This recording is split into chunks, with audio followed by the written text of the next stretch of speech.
సతీష్ గారు ఈరోజు జరిగినటువంటి వెలుగొండ ప్రాజెక్ట్ షెడ్యూల్ ఇచ్చారు. సీఎం గారు మా ప్రాంతానికి పశ్చిమ ప్రకాశం జిల్లాకు వస్తున్నారు. పశ్చిమ ప్రకాశం యొక్క వరప్రదాయని సంజీవిని వెలుగొండ ప్రాజెక్ట్ అని అది ఎవరిని అడిగినా చెప్తారు.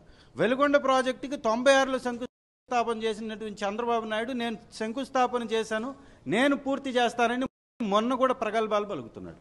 కొబ్బరికాయ కొట్టిన వ్యక్తి 9 సంవత్సరాలు ముఖ్యమంత్రిగా ఉండి పారిపోయాడు. తిరిగి ఒక 5 లక్షల రూపాయలు గుంత కొట్టి ఆ గుంతను చూపించి ఇదే వెలుగొండ ప్రాజెక్ట్ అని 9 సంవత్సరాలు దగా చేశాడు అక్కడ ప్రజల్ని.